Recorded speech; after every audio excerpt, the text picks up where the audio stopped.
Hello friends, so today's video is going to be part 2 for my fantasy recommendations if you love certain romance tropes. I had wanted to do this video because of the week of Valentine's Day being the week that this video is going up, and I actually had originally only meant for this to be one video. However, I talked for so long about so many different books that it was really long, and I decided to split it up into 2 videos. We will jump to Past Me in just a second, but before we do, a big thank you to Eco Susie for working with me.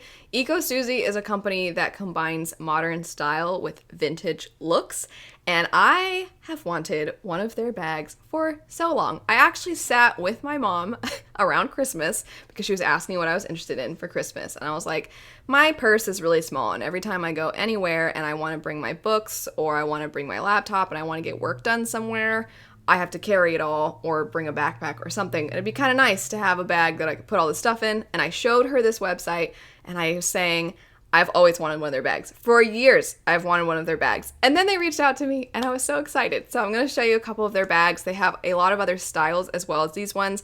And they also have a lot of different colors.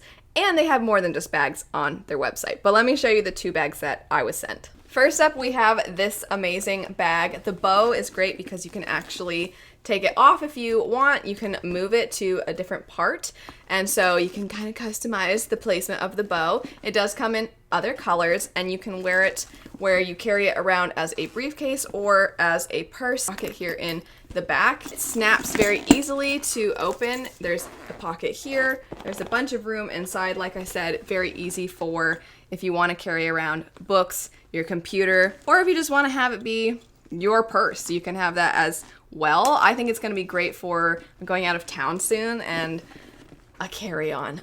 It'll be the cutest carry-on ever. It also just classes up any basic outfit, which I'm constantly wearing very basic clothes, so that's nice. And it's all vegan leather, which is great. However, it still has that smell, you know, that really great smell of a nice bag. Ugh, I like that smell. I think it's great. Besides that one, I also got this one, which this too you can use as a briefcase or as a purse, or it actually came with an additional strap, and if you want, you can attach it here and make it into a backpack. Just like the other one, it is also vegan, and on the inside, plenty of room, again, for your electronics, your books. It's just great. It's so fantastic. I love these so much. I think they're so beautiful. And I know Valentine's Day has passed, but you know, if you want to get yourself a present, or maybe you want to get your Valentine a present after, be a surprise, you can get them one of these. I always like being transparent about whenever I'm working with someone. I was not given money to talk about these. I was just sent these. However, I was given a link where you can save a % off of your order, and it is an affiliate link, which means I get some commission off of that. But regardless, I love my bags. They're so beautiful. I will have both of these linked, the website link, so you can check it out for yourself, as well as that discount code so you can save yourself some money if you are interested in getting these. But anyway, jumping now into Past Me, talking about some romance tropes in fantasy books. I apologize if I am not getting the exact name of this trope correctly, but it's the Sunshine Grump trope. So this is where one of the people in the relationship is just so joyful and adorable, and then the other character's grumpy, and they're super precious together. Opposites attract. I've picked 2 to represent this one. One would be the Shadow of the Fox, and then the other one would be 6 of Crows. So with 6 of Crows, there's a couple of different relationships in this duology that could fit this. There's one that 100% fits it, and if you read it, you know exactly who these particular 2 characters are. And then there's another set of characters that one of them is not a happy camper, and the other one I wouldn't say is sunshine, but they just radiate hope, and they're just so amazing. They're just such an amazing character.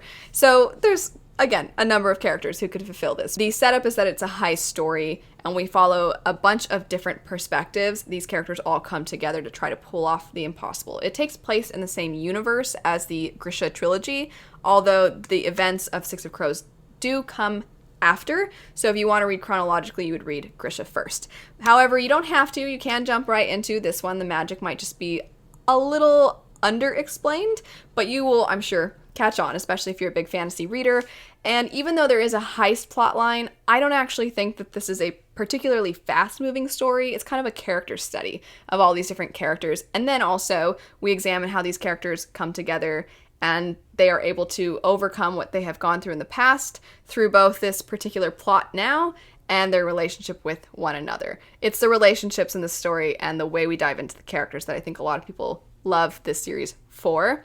And then, like I said, I also have to mention Shadow of the Fox for the Grump sunshine trope, because if there is a series for this trope, it is this one. We have two main characters. One of them, her name is Yumeko, and she is the most precious character, and she has been raised by monks, and she is determined to protect this particular piece of a scroll. And in doing this, she ends up crossing paths with somebody who is from this shadow clan. They're kind of a samurai ninja-like character, and this particular individual, she tricks them into believing that she has to fulfill something involving this scroll because they are after the scroll, while not actually revealing to them that she has a piece of it. And so the whole time there's a little bit of tension, but one character is so cute and silly and a little naive and a little bit of a trickster, and the other character is very serious and they're very quiet and kind of brooding, and it's so cute. It's so cute, oh my gosh. But also there's a lot of fantastic Japanese lore within this story, and the monsters and the demons are really interesting and at times terrifying, so there's a level of darkness to the story.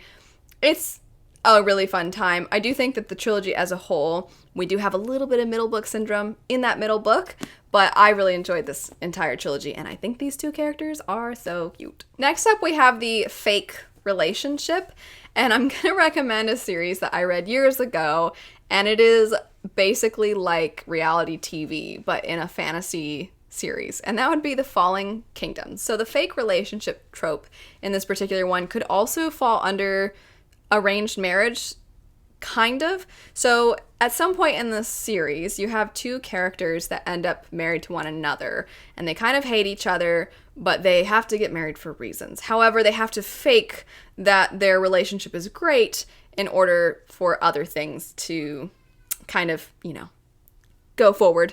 And that particular aspect of the story, I mean, the whole series is just nonstop entertainment.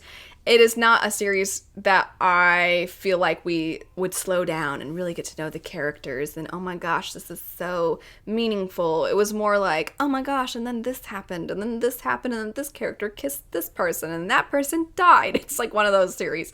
But I had to mention it for that fake relationship trope because I still remember pretty vividly a certain scene where they're supposed to be faking something. They're supposed to fake happiness for the crowd, and it's one of those. We've seen that scene before many a time, but it's in that moment where it's like sparks are flying.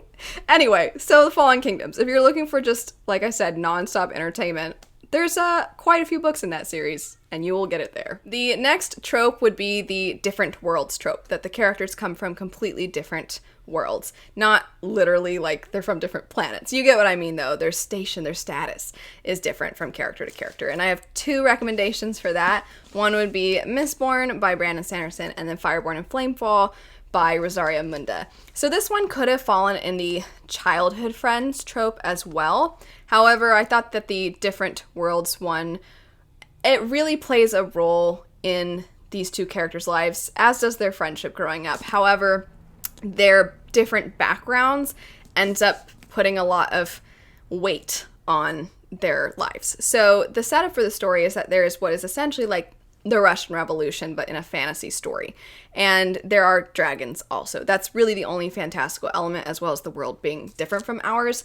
But we follow this society at the origin of a new government. So a revolution has occurred, and this new form of government is trying to establish itself, very much rooted in the idea that people are equal. There are, of course, as there is with all kinds of government, there are various different things for them to overcome, and our characters believe in these ideas, and they are trying to help this new government get its feet on the ground. However, there are some cons to this new form of government that they didn't yet experience in the old form. They don't quite know what to do with it. It's one of my favorite series. The political aspects of the story are so well done, and just the way that we capture the decisions that those in charge have to make and how those trickle down to the common man. It's just done so well. I love it so, so much.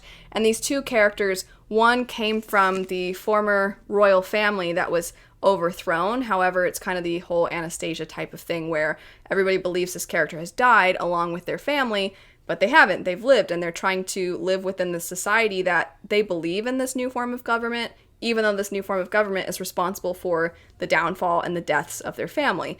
Our other character came from a life of poverty, and her family was killed by the other character's family when she was a child. However, they find each other within an orphanage and they become friends, but it becomes clear that they are from different backgrounds, and they kind of have to deal with that along with the trauma of their pasts, and it's so, so, so good. And then jumping into Mistborn, which probably needs no introduction to those of you who watch my channel. We follow a character named Vin in a society that the kind of idea behind it is, what if the Dark Lord won? What if instead of the Chosen One winning, the bad guy won? And you'll see on the UK edition even has a blurb of what if the Dark Lord won.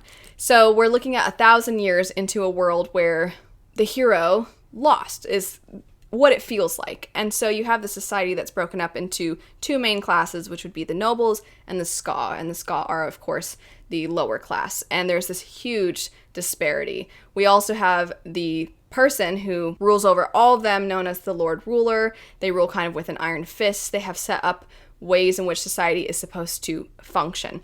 We have characters, Vin included, who decide that they want to try and take this form of government down. They want to try and infiltrate the noble houses and do what they can to create a little bit more equality among the people. There's also, of course, a fantastic magic system that I'm sure a lot of you have heard of, but Vin is a member of the Ska, while another character is a member of the noble houses, and so you have these characters from two different worlds. So that's where we get this trope. I absolutely love this trilogy, as well as Fireborn and Flamefall. They're just so good. Next up, we have Forbidden Love. I gotta say, I'm a sucker for this trope, and I could hardly think of any fantasy books with this, so if you have recommendations for Forbidden Love in fantasy and sci-fi, let me know. I want to read them. But the one that I'm going to recommend would be Bloodsong by Anthony Ryan. This follows a young man who, from the time he is a child, has been forced into this group that is what I always describe as the Navy SEALs, but for kids. So from the time he's very young, he's being trained to be an elite soldier, and you follow this character's life, Valen is his name, as he grows to become a man.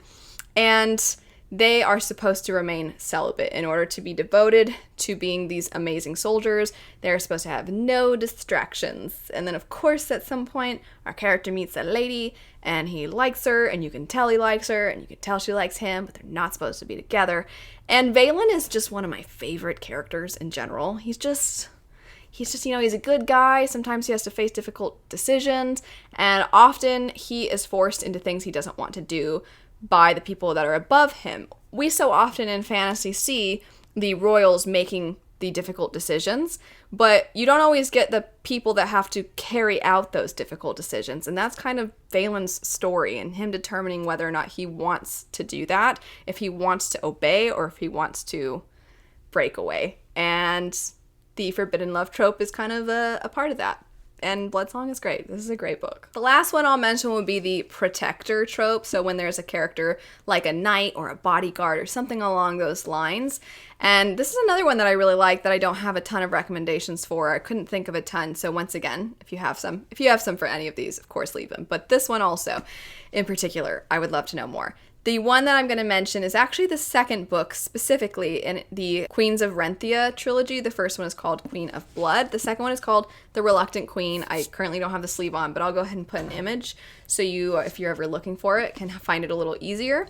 But regardless, this particular series, I read it about a year ago, and I really enjoyed the trilogy as a whole. I didn't love the conclusion, but the thing that I always sing the praises for in regards to this series would be the setting. It's this forest setting where there's this very cool zipline transportation system, and people live among the trees in these tree houses, basically. In order for the forest to function and therefore civilization to continue on, humans have to learn how to live alongside these things known as spirits. Spirits' only instincts really are to protect the forest and to destroy anything that harms the forest. And by human beings living within the forest, they do technically harm it, so spirits therefore want to harm humans. There is a specific magic user among women specifically in this society. The strongest of these women can use her magic to hold the spirits in check, so that way the forest continues to thrive without humans being harmed. In the second book, can't say too much because I don't want to give away any of the events of the first book, but there is a character in this second book who is this kind of protector type of character, and they are tasked with finding this one individual and bringing them to a certain place, and that's where you get this particular trope. For all of the different tropes I mentioned, feel free to leave your own recommendations. I would love to know because I'm a big fan of a lot of these tropes as well. And then I'll also have part 1 linked in case you missed it and you would like more recommendations. But anyway, thanks so much for watching. I hope you have a great rest of your day. Don't forget to check out Eco Susie, and I'll see you all later. Bye.